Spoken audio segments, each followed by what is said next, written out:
Yes, students. Next, आपका illustration है fifth illustration. The following data of the factory for 2010s are given. Material use 75, direct wages 50, variable production expenses 1 lakh, variable selling expenses 2 lakh हैं. Fixed expenses जो हैं वो 75,000 की हैं. Total output आपका 50,000 unit and sales आपकी इतनी दी हुई है. Estimated factory will be produce 1 lakh unit. Cost of material will increase by 1/3. Rate of variable selling expenses will be 25%. Point बनाते जाओ क्या क्या इसने बोला है, ठीक है।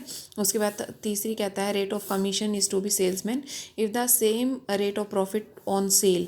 अब प्रॉफिट ऑन सेल की बात ये कर रहा है, तो यहाँ ये चीज़ ध्यान रखना क्वेश्चंस के अंदर कि वो प्रॉफिट ऑन सेल मांगता है या कॉस्ट मांगता है। अगर वो सेल है तो आप सेल का एस्टिमेट ही लेंगे और सेल के बेसिस पर ही आप क्वेश्चन को करेंगे। तो देखिए कैसे कहता है वो कहता है 25% हो गया। उसके बाद वो कहते हैं maintain the profit and the selling price on 2011 का आपने मेंटेन करना है। अब देखिए स्टेटमेंट 50,000 यूनिट उसने प्रोड्यूस किए हैं, तो 50,000 यूनिट का आपको उसने डाटा जो दिया हुआ है उसके बेसिस पर देखो उसने क्या क्या दिया हुआ है। वो कहते हैं क्योंकि टोटल उसने 1 लाख बनाने थे, वो 6 महीने का दे रहा है, तो 50,000 हो गए। तो 50 का मटेरियल 75,000 का लगा, सारे क्वेश्चन में 50,000 का दिया हुआ है। आपका प्राइम कॉस्ट इतनी आ गई। फिर 1 लाख रुपये वेरिएबल हैं, फिक्स एक्सपेंस 75 हैं, 3 है वर्क कॉस्ट आ गई आपकी। वेरिएबल सेलिंग एक्सपेंसेस 2 लाख रुपये के हैं, टोटल कॉस्ट आपकी 5 लाख की आ गई। उसके बाद आपका 6 लाख की सेल इसने दी हुई है, डिफरेंस जो है वो आपका 1 लाख का क्या आ गया, बैलेंसिंग फिगर। यहाँ तक क्वेश्चन में कुछ भी नहीं है, सिंपल उसने सारी चीज़ें डाली हुई हैं। अब सेल पर उसने प्रॉफिट की बात की है, तो आप सेल पर ही निकालें। कैसे निकालेंगे कि 6 लाख की सेल पर आपका प्रॉफिट है 1 लाख रुपया, तो 1 पर कितना होगा, 1 लाख बटे में 6, तो आपका कितना 100% कितना मीन परसेंटेज कितना है, तो वो आपका 1/6 आ जाएगा। यहाँ तक क्वेश्चन में क्लियर वही चीज़ है जो आपकी फर्स्ट इलस्ट्रेशन में थी। अब आपने 1 लाख का एस्टिमेशन लेना है। अब आप पर यूनिट हर एक की निकाल कर जा चुके हैं, कॉस्ट की मटेरियल कितना था, डायरेक्ट वेजेस कितनी थी, इस तरह से आप सारी, और इंक्रीज़ आपको दिया हुआ है क्वेश्चन के अंदर सेकंड पॉइंट में। अब देखो मटेरियल वैसे तो 1.5 रुपया पर यूनिट था, लेकिन उसमें इंक्रीज़ बोला था 1/3, तो आप पहले 1.5 रुपया के हिसाब से ले लो, फिर उसमें इंक्रीज़ कर दो जितना भी 1/3 वो बोलता है। तो 1.5 के हिसाब से 1 लाख पर 1.5 लाख का हो गया, और 1.5 लाख का 1/3 हो गया आपका 50,000, तो 2 लाख का मटेरियल लगेगा 1,000 यूनिट आपके बनाने में। डायरेक्ट वेजेस के बारे में उसने कुछ नहीं कहा, कुछ नहीं करना आपको।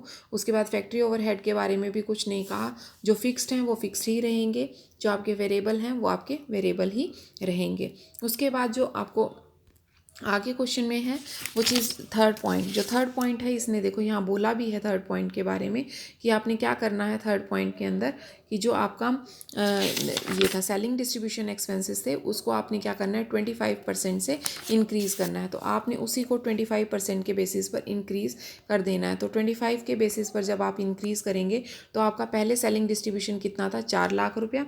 अब आपने इसको कितना इंक्रीज़ करना है, 25% से इंक्रीज़ करना है, तो ये 25 से इंक्रीज़ होकर आपका 5 लाख हो जाएगा। इससे आपकी टोटल कॉस्ट बढ़ जाएगी। सेल पर आपने जो प्रॉफिट है उसका मेंटेन किया हुआ है, आपने पीछे निकाला है, उसके बेसिस पर आप इसको कर दीजिए। नेक्स्ट इलस्ट्रेशन है आपकी जो क्वेश्चन में है वो है sixth illustration. The following is as summarise profit and loss of the Rajasthan electric company for the half year ended 30th June 2011। 1600 electric fans were manufacture and sold by the company during the half year. अब आपने क्या करना है, देखो बहुत simple, जैसे वो trading last में प्रोडक्शन अकाउंट क्या करवाया था मैंने आपको लास्ट चैप्टर में, उसी के बेसिस पर इसने आपको ट्रेडिंग अकाउंट दे रखा है। और ट्रेडिंग की बड़ी सिंपल सी चीज़ें, ये सारी चीज़ें ऐड होती हैं और ये सारी चीज़ें माइनस होने वाली होती हैं। जो नीचे लिखे हुए हैं वो सारे आपके चेंजेस हो जाते हैं। तो उसी तरीके से आपने करना है। अब देखिए आपको क्या क्या दे रखा है, मटेरियल कंज्यूम दे दिया, वेजेस दे दी, manufacturing expenses, office rent, selling, general, और इधर आपकी सेल दे दी है, और कुछ भी नहीं है। नीचे वो क्या क्या कहता है, एक एक पॉइंट को आप बनाते चले जाइए कि क्या क्या उसने बोला हुआ है, ठीक है। फर्स्ट पॉइंट में वो क्या बोलता है कि the output and the sales will be 2000 electric bulbs. जो आपको ये डाटा दे रखा है बनाना है वो 2,000 सेल्स का आपने बनाना है, और जो क्वेश्चन में दिया हुआ है वो आपको 1600 का दिया हुआ है, आपने बनाना कितने हैं 2000 का बनाना है। सेकंड कहता था प्राइस ऑफ मटेरियल आपने 25% से इंक्रीज़ करना है half year of the level. Wage during the period आपने राइज करना है 12.5% से। Manufacturing expenses will be rise in the proportion for the combined cost of material and wages के बेसिस पर करने हैं। सेलिंग एक्सपेंसेस पर यूनिट जो है आपका वो कोई चेंज नहीं होगा, वो सेम रहेगा। अदर एक्सपेंसेस भी आपके क्या रहेंगे, रिमेन भी unaffected by the rise in the output. और नीचे वो कहता है prepare the statement showing the price at which each electric fan would be sold as to be estimated a profit of 10% on cost price. अब देखो ऊपर वाले question में था सेल प्राइस पर, यहाँ है कॉस्ट प्राइस पर। तो जब आप 1600 का तैयार करोगे तो 1600 में जब आपके प्रॉफिट का परसेंटेज लोगे वो आप अपनी कॉस्ट पर लोगे, ना कि सेल पर। अब देखो cost of material per unit आप निकालते चले जाइए साथ के साथ। कॉस्ट ऑफ मटेरियल 64,000 है, फिर 96,000 की आपकी वेजेस हैं, उनको ऐड कर लीजिए 1,60,000। फिर आपका 40 मैन्युफैक्चरिंग एक्सपेंसेस कितने हैं 40,000 के हैं, वो ऐड करके आपकी प्राइम वर्क कॉस्ट आ गई। उसमें फिर आपने office salaries, rent, rate, general expenses वगैरह को ऐड किया, कॉस्ट ऑफ प्रोडक्शन आ गई। सेलिंग एक्सपेंसेस हो गए, कॉस्ट ऑफ सेल हो गई, फिर उसके बाद प्रॉफिट हो गया। ये सारी चीज़ें आपको क्वेश्चन में दी हुई हैं। बिल्कुल सिंपल सी 1600 इलेक्ट्रिक फैन की आपने वर्कशीट तैयार करनी है।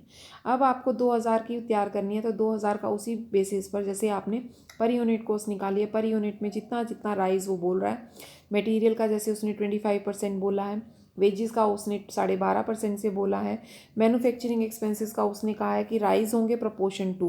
प्रोपोर्शन का मतलब है जैसे कि जब किस प्रोपोर्शन में बोला है, combine of the material and wage. तो 1,60,000 थी, तो 1,60,000 पर कितना था 40,000 था, तो 2,35,000 पर कितना होगा, ठीक है, क्योंकि 2,35,000 किसकी है, अगले की कॉस्ट है। तो मीन उस अगली कॉस्ट के बेसिस पर आपने इसको निकाल कर चलना है कि 2,35,000 पर कितना होगा। उसी बेसिस पर आपका यहाँ पर आ गई। फिर ऑफिस एक्सपेंसेस और सेलिंग के बारे में भी इसने बोला है कि जो आपका प्रीवियस में था वही रहेगा एज इट इज़ आपका, उसमें भी आपके कोई भी चेंजेस नहीं होंगे।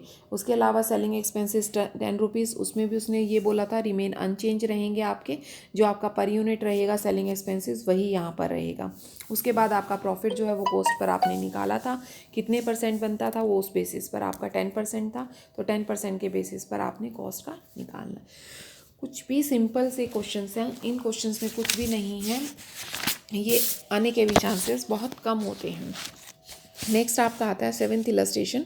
7th इलस्ट्रेशन में उसने क्या कहा है, the accounts of the modern engineering company shows the following detail of ending 31 December 2010। Material unit जो है वो आपका used manual and mechanical labour है, वर्क ओवरहेड एक्सपेंसेस हैं, ठीक है। उसके बाद शो द वर्क कॉस्ट, इसमें आपने दोनों का एक समरी ऑफ एक्सपेंडिचर बनानी है और दूसरी आपने इसके अंदर जो है आपकी एस्टिमेटेड फॉर द मशीन बनानी है। एक आप जब खर्चे कितने होंगे उसका बेसिस बनाना और एक एक्चुअल में बनाना। इस क्वेश्चन में भी कुछ आपको नज़र नहीं आएगा, बहुत ही सिंपल है। जैसे कि इस क्वेश्चन में मटेरियल यूज्ड है, लेबर वगैरह है, सारी चीज़ें आपको क्वेश्चन के अंदर दी हुई हैं, ठीक है। उसके बेसिस पर आपका 37,03,750 का खर्चा हो गया। अब आपने ये एस्टिमेट करने हैं। आपको पता है वर्क कॉस्ट जो होती है, वर्क्स ओवरहेड जो होते हैं वो आपका लेबर कॉस्ट पर होते हैं। वो चीज़ें आपको लास्ट चैप्टर में बताई गई थी, उसी के बेसिस पर यहाँ निकाल ली। इसी तरीके से जो जनरल एक्सपेंसेस होते हैं वो फैक्ट्री कॉस्ट पर होते हैं, तो वो आपका यहाँ एस्टिमेट। अब जो ये एस्टिमेट से निकले हैं इनको आपने यहाँ यूज़ करना है कि वो आपके इस कॉस्ट पर इतने इतने होंगे। और ये जो दोनों कॉस्ट हैं आपकी, ये चीज़ें ये आपने आपकी इस क्वेश्चन के अंदर दी हुई हैं कि 7500 का मटेरियल और 6,000 की वेजेस आपकी लगी हैं, जिसमें 25% का आपने प्रॉफिट मार्जिन रखना है। उसके बाद नेक्स्ट आपकी 8th इलस्ट्रेशन आती है। 8th इलस्ट्रेशन में वो कहता है the manufacturers of the scooter find that the 2010 if the cost of the 6,16,000 to be manufacture of 200 scooters which is sold in 4,000 each. Mean एक स्कूटर जो है वो 4,000 रुपये का बेचा जाता है और आपने 200 स्कूटर बनाए हैं और जिसकी कॉस्ट जो थी वो 6,16,000 है। अब 6,16,000 कॉस्ट उसने बता दी, लेकिन यही कॉस्ट आपको आगे इसने 1 बाय 1 करके दी हुई है कि मटेरियल पर कितना लगा, लेबर पर कितना लगा, वो चीज़ देखिए आगे।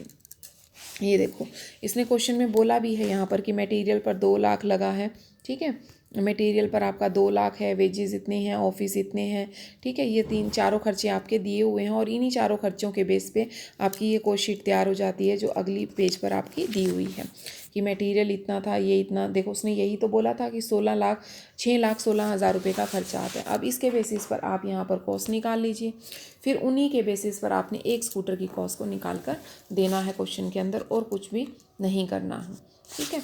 उसके बाद बाकी के कल करेंगे हम लोग, आज के लिए इतना ही काफ़ी है।